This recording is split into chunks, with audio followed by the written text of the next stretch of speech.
कविता 8वीं। शाम एक किसान। कवि है सर्वेश्वर दयाल सक्सेना। आकाश का साफा बांधकर सूरज की चिलम खींचता बैठा है पहाड़। घुटनों पर पड़ी है नदी चादर सी, पास ही दहक रही है पलाश के जंगल की अंगीठी। अंधकार दूर पूर्व में सिमटा बैठा है भेड़ों के गले सा। अचानक बोला मोर, जैसे किसी ने आवाज़ दी, सुनते हो? चिलम औंधी, धुआं उठा, सूरज डूबा, अंधेरा छा गया। प्रस्तुत पंक्तियों में पूरी जो कविता है, कवि ने विभिन्न रूपकों का परिचय देते हुए प्राकृतिक उपादानों को वर्णन किया है। शाम को एक किसान का रूप दिया है और प्रकृति में जितने भी संसाधन हैं, आकाश है, सूरज है, नदी, पलाश के जंगल, अंधेरा, इन सभी चीज़ों का उपयोग कर किसान को सजीव बनाया है। तो ये जो शाम है, ढलने को है, सूरज पूरी तरह लाल है।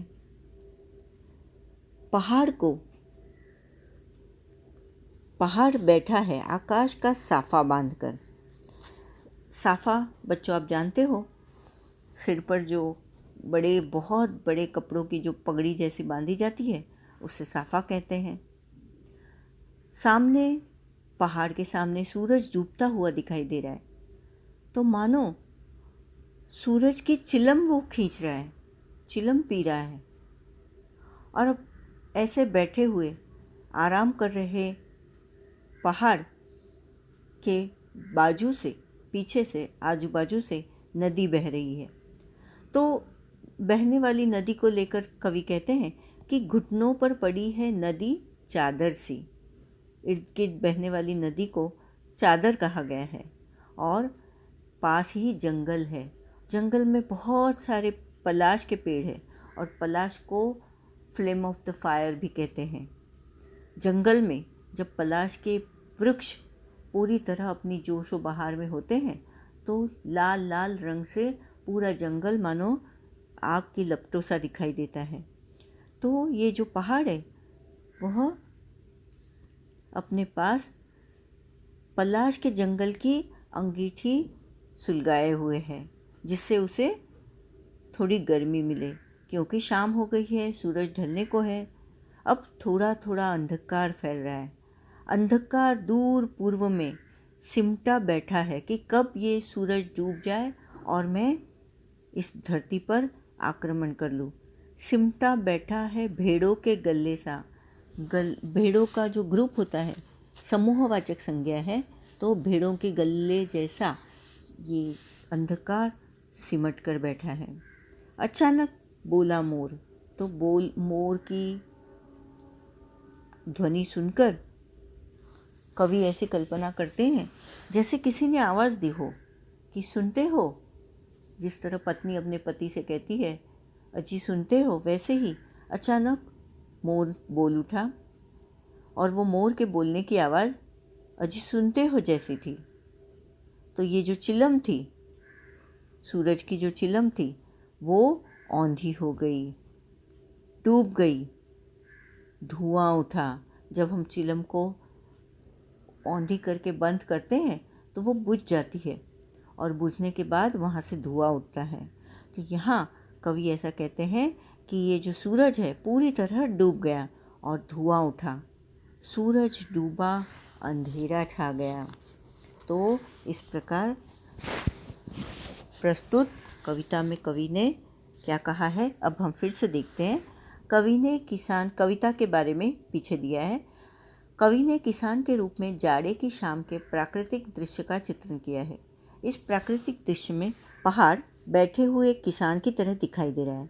आकाश उसके सिर पर बंधे साफे के समान, पहाड़ के नीचे बहती हुई नदी घुटनों पर रखी चादर सी, पलाश के पेड़ों पर खिले लाल लाल फूल जलती अंगीठी के समान, पूर्व क्षितिज पर घना होता अंधकार झुंड में बैठी भेड़ों जैसा और पश्चिम दिशा में डूबता सूरज चिलम पर सुलगती आग की भांति दिख रहा है। यह पूरा दृश्य शांत है। अचानक मोर बोल उठता है, मानो किसी ने आवाज़ लगाई, सुनते हो? इसके बाद यह दृश्य घटना में बदल जाता है। चिलम उलट जाती है, आग बुझ जाती है, धुआं उठने लगता है, सूरज डूब जाता है, शाम ढल जाती है और रात का अंधेरा छा जाता है। इस तरह से कवि ने पूरी तरह से शाम का वर्णन किया है।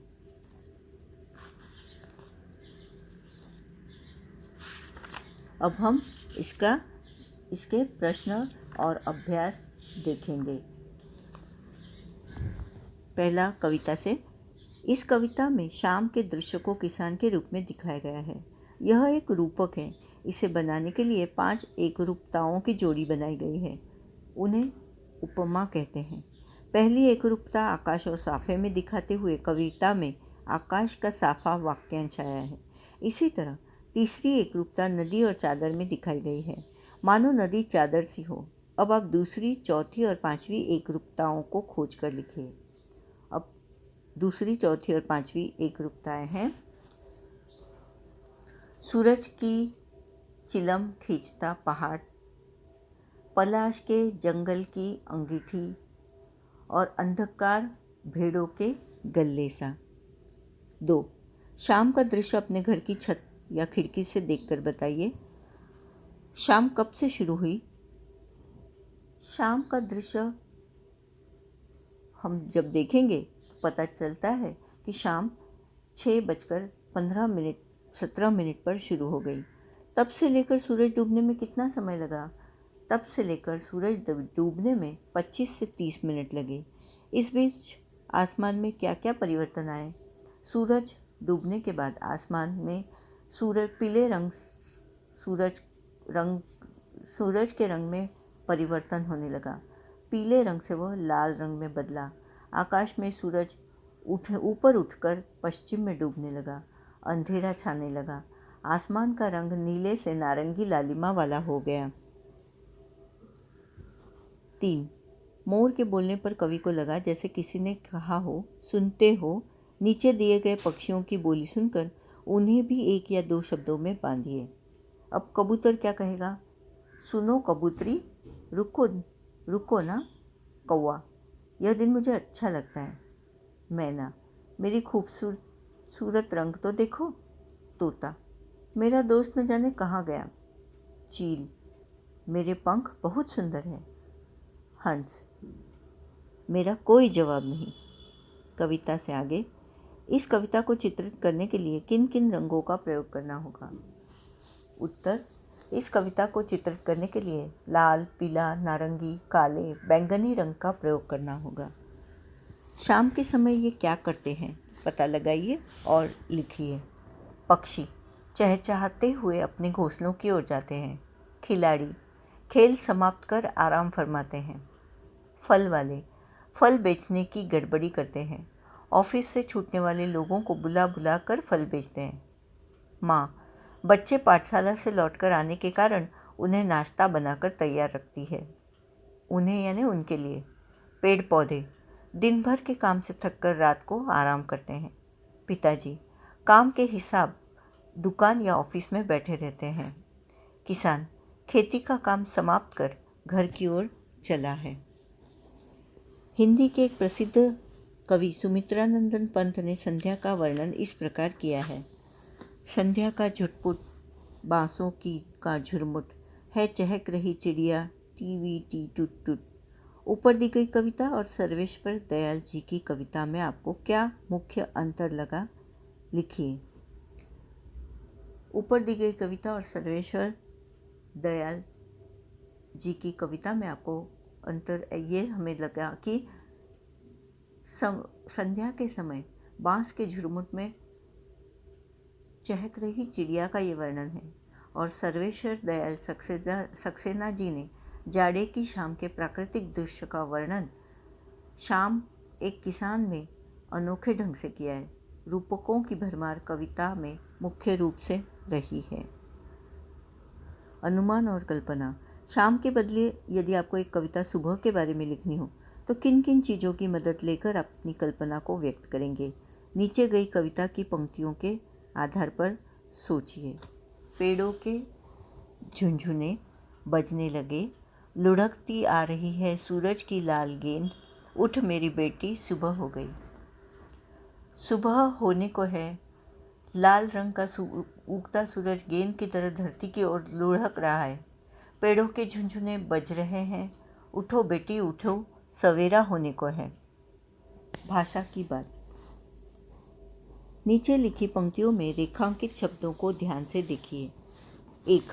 क, घुटनों पर पड़ी है नदी चादर सी। ख, सिमटा बैठा है भेड़ों के गल्ले सा। ग, पानी का पर्दा सा मेरे आसपास था हिल रहा। घ, मंडराता रहता था एक मरियल सा कुत्ता आसपास। ग, दिल है छोटा सा छोटी सी आशा। च, घास पर फुदकती नन्ही सी चिड़िया। इन पंक्तियों में सा और सी का प्रयोग व्याकरण की दृष्टि से कैसे शब्दों के साथ हो रहा है? इन पंक्तियों में सा और सी का प्रयोग व्याकरण की दृष्टि से संज्ञा और विशेषण शब्दों के साथ हो रहा है।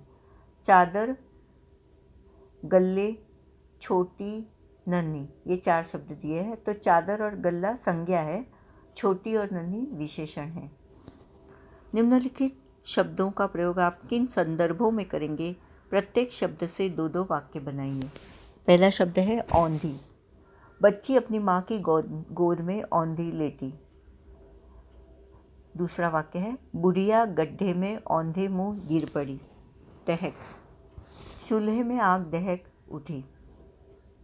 दूसरा, राजू गुस्से से दहक उठा। सिमटा, ठंड में मुसाफिर सिमटा बैठा। शाम होते ही गुलाब की पंखुड़ियाँ सिमट गई। धन्यवाद।